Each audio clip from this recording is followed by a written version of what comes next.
Welcome to episode 2. Wait, that's 4. 2 of Tell Emma Your Dilemma, our new weekly video series, advice column, giving you wisdom, knowledge, insight, where every week I will pull a different dilemma at random and answer that dilemma. So write to me anytime with any dilemma that you have. Email me, DM me, WhatsApp me, any dilemma, big, small, anything in between. And every week I will pull a new one at random, but I'll always get to the dilemma. So if I didn't pull yours this week, I will get to it in the next coming weeks, which I'm going to do this indefinitely because it's feeling fun and I want to support you with the dilemmas that you're facing. So today's dilemma, I think, is going to resonate with a lot of you. Today, it's about a family dilemma. And in my experience working with people, we all have these family dilemmas. So sit back because I really think this is going to resonate. I'm going to read the dilemma and then I'll give you my advice, perspective, insight, thoughts. So here we go. Okay. My dilemma. I'm still hanging on to hurt created by my mother's inability to face her own trauma and shadows. My gut feeling is that she voices her disapproval still to close family and friends about me, my partner, my kids, and how we choose to live our life. We didn't end up with riches, the big fancy house, the lavish cars, and CEO or VP jobs, and therefore we're looked down upon. Personally, I don't care anymore. I love my life so much and where we've moved so we can give our dreams a chance. But the hurt is there. I hate her for it some days. And other days I wish I could just shake her and ask her to stop. But she won't change. I can though. How do I finally release this hurt out of my subconscious because I believe it's holding me back from truly being seen, and there's a layer of shame that's been placed on me, us. I want it released. It's holding me back. Thank you for this submission and for this dilemma. Before I get into some invitations for you, I just want to acknowledge that we get to hold all of our experience, like being proud of the life you've created for yourself and that you and your family are achieving your dreams and say no to what, society says is success or the house or the cars and all of that. I call BS on that. Success is what you are doing, living your dreams, creating your unique life, right? And we can still be in the hurt and the frustration and the pain. Like, this isn't just I feel one thing or another, it's all of it. So first, just giving yourself space to feel all of it and be in all of it.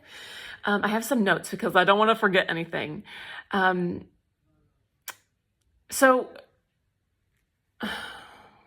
That's the other thing. I was just telling you where I wanted to go.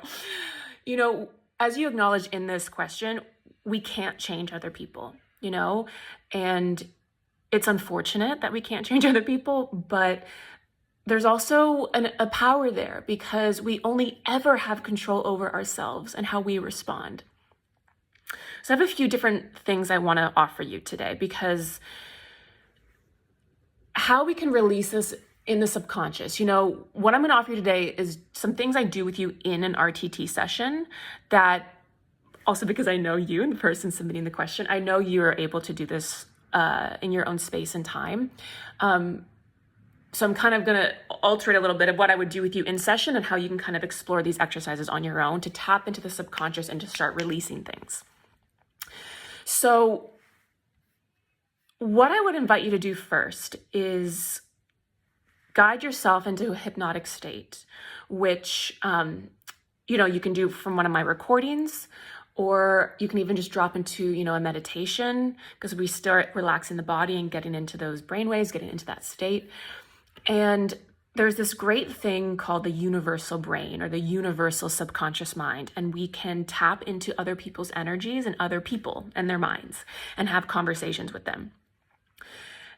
And so this is a way to be able to share with your mother the hurt and the pain that she's caused you, because it seems like she's not able to do that, in person consciously. She's just not ready to go to those places in herself. And you can't force her, right? But we can still have that conversation with her subconscious, with her energy. So there's a couple ways you could do this. Well, one, if you're more of a writer or a journaler, what I would invite you to do is kind of drop into a meditation. Write stream of consciousness, a letter to her. Anything that wants to come out and come through, let it come out and come through. The hurt, the pain, the wanting to shake her, do it through writing.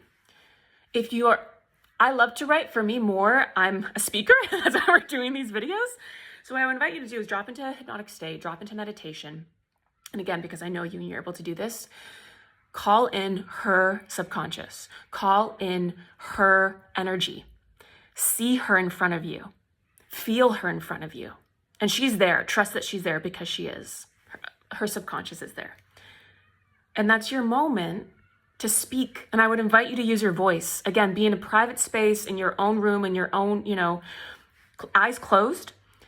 Speak to her what you need to say to her. The hurt, the pain, the frustration. You can even, not to hurt her, but just, energetically shake her and say, swear. I'm a fan of some FU therapy. Often when I do this in session with my clients, sometimes we're afraid to say, wait, but I still love my mom or I still love my dad. And I don't want to, we can have both. We can release that stuck emotion, that pain, that energy and motion, and still say, hey, I still love you, but I need you to know how much you've hurt me and the pain you caused me and the trauma you caused me and the wounds you've given me and how what you're doing is still keeping me stuck and holding me back. So get that emotion out, get that pain out, that frustration out, move that energy in motion because it's stuck there. It's stuck in your subconscious. The only way to actually release it is to move it. And trust that she is listening, that her energy, her subconscious is listening in the universal brain, the universal subconscious. I have a feeling this version, you do whatever one, the writing or this, I have a feeling this one would feel better for you. So I've done this, I do this by myself a lot with people, with different people from my past that I need to release. And so that's one invitation, is to kind of really actually talk to her, and trust that her subconscious is receiving it and that your subconscious is also releasing it. And I would be very curious if you do this, and again, everything's an invitation, to then next time you see her or talk to her, see how it's shifted, because it will, because she's going to have picked up on that on a subconscious level. The other thing, I'm looking at my notes so I don't forget anything. Okay, yes. So the other thing, I don't know if you've heard of parts work, but this is another thing I do with you in an RTT session. And again, this kind of subconscious unblocking and releasing is what I do with you, but we can still do this in our everyday life with ourselves. We know ourselves best. And part of the work I do with you is to empower you to know how to start doing this yourself, right? Again, having a guide is another great thing, but we can do this in different ways. So this part of you that feels shame, this part of you that still feels a fear of being seen, tuning in, again, getting into a hypnotic state or a meditative state, whatever feels more comfortable, and really tuning into where these parts, this is parts work. We all have different parts inside of us, right? And they're all here for different reasons. If we have anxiety, depression, money blocks, fear of being, visibility blocks, relationship blocks, whatever it is, we all have these different parts for different reasons. So in order to start releasing them, the first step is understanding why they're even there and what they're doing for us, because there's always a reason why they're there. So tuning into the shame, and believe me, I've dealt with this a lot in my life. And so when I get myself into a state and say, okay, shame, where are you in my body? Okay, you're in my pelvis. Is there a color to you? Is there a texture? Is there a weight? Okay. And then starting to have a dialogue, a communication with these parts of us. So for the shame, for example, tuning into the shame so much that you become it for a moment and say, okay, for example, with me, okay, I'm Emma's shame and I'm here in her life because, and just listen to what it's saying. Okay, what needs to happen to the shame for it to move through me? So this part of you that has shame, or this part of you that is afraid of being seen still, understand why. What is it here to do? And then asking it, and often, again, this is the power of your mind and your imagination, which is the most powerful thing you have, getting these parts outside of our body. So let's say it's in my pelvis, for example, taking it and putting it in my hand and looking at it and like, okay, now you're here, shame. Okay, you're out of my pelvis, now you're here. What do I need to do to you for you to go away?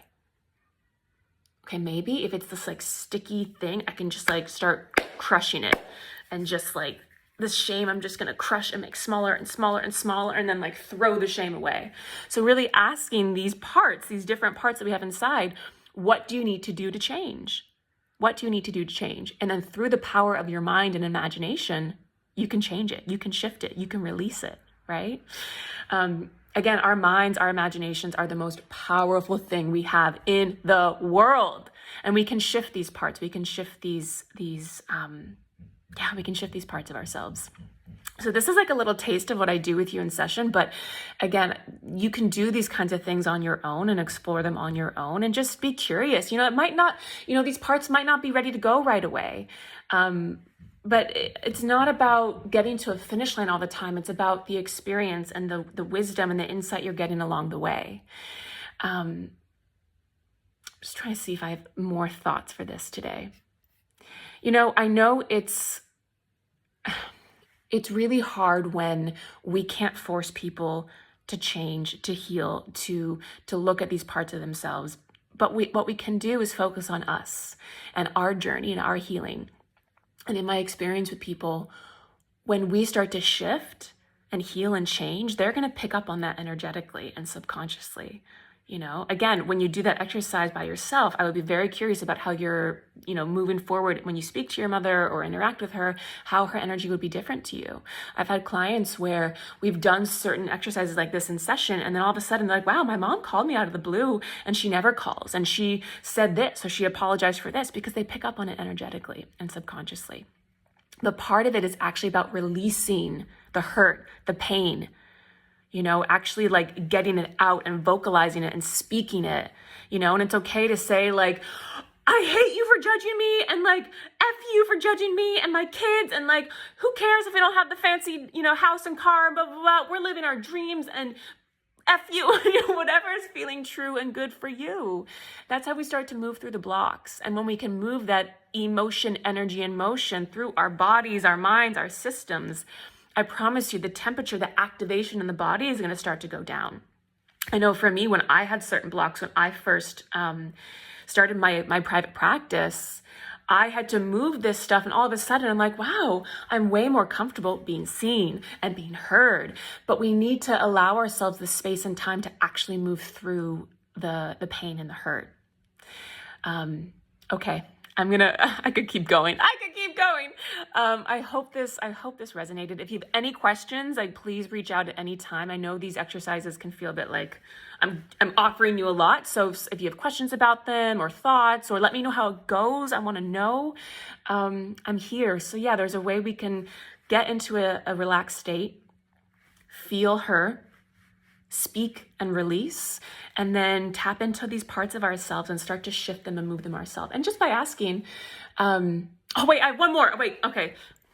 One more, because I know I have a cutoff that I'm really trying to work with. One more thing I would say is, next time you're around your mother, because you're going to be, again, we can't control other people, right? We can control us. And it's easy to have those, like, our family can trigger us like none other. Before you see her, before you know you're going to see her, just ask yourself, okay, how do I want to feel in this interaction? I want to feel calm. I want to feel grounded. For example, okay, how do I know when I'm calm and grounded? Okay, my shoulders are down. I'm breathing easily. Maybe there's the color turquoise in my belly. Whatever it means for you to feel calm and grounded. I invite in that calmness into my body. I invite in that groundedness into my body. Feel it land. Activate it. Practice it mentally and emotionally. Rehearse it. And then when you arrive with your mother in person, you're that version of you. Maybe she's spewing things at you, but you're good because you're the calm, grounded version of you, because you can't control her, but you can control you. Yeah. So that was one more little exercise to try. So we had that one, mental and emotional rehearsal, subconsciously speaking to her when you, in our universal subconscious, and then kind of going into these different parts and being with them and knowing that you have the power to start shifting them and examining them. So, okay. Mwah, all my love. Thank you for watching this episode of Tell Emma Your Dilemma, week 2, family dilemmas. Any questions, reach out. Yeah, big love.